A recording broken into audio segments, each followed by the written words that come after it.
Theodore's Whistle. Theodore was a friendly little tugboat who worked in the big harbor. One day, Theodore was the tug in charge of bringing in Catherine, the cargo ship. Being the tug in charge was a very important job.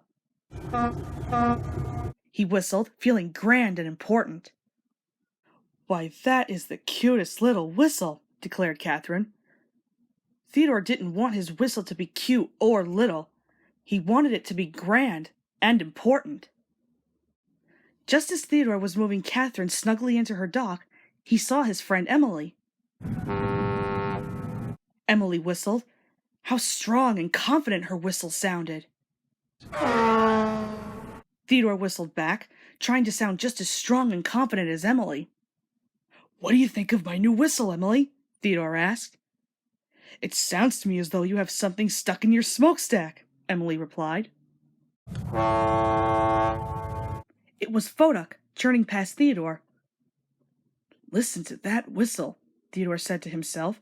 Photok's whistle sounded so important and dignified. Theodore tried to sound like Photok, but it didn't come out quite the same. Then Theodore spied his friend Hank. Hank greeted him. That Hank always sounded as if he were ready for anything. Theodore whistled back to Hank. "What do you think of my new whistle?" "It sounds, fresh," Hank said, trying to be helpful. He didn't want to hurt his friend's feelings. Theodore floated away sadly. Then he saw George moving Owen, the oil rig. George let out a bumper-rattling whistle. Theodore thought George's whistle was the best of all. "Make way for me," it seemed to say. Theodore decided he had to make his whistle sound just like George's. He took a deep breath, he puckered his lips, and out came... nothing. Not a sound, not a peep, not even a little birdie's tweet. Theodore had worn out his whistle.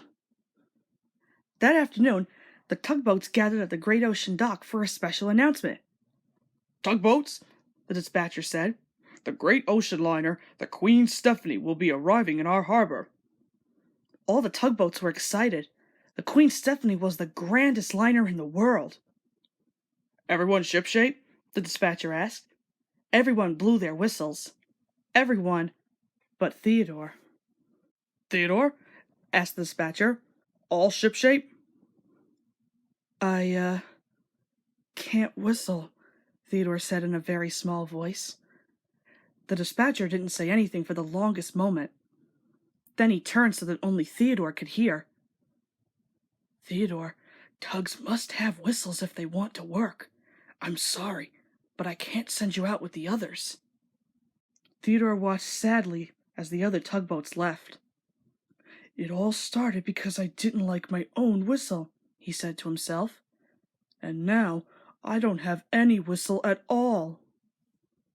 Later that day, Theodore saw the other tugboats returning from the big job. Emily whistled. "The Queen Stephanie was looking for you, Theodore." "She was?" he asked. "Do you think I should go over and say hello?" "Oh, yes," Emily said. "Even though you can't work without your whistle, you can still visit." "I'm sorry I couldn't help bring you in," Theodore said to the Queen Stephanie.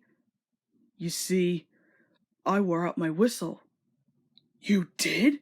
asked Queen Stephanie. "Oh, that's too bad. Your whistle is so bright and cheerful, just like you." "It is?" asked Theodore.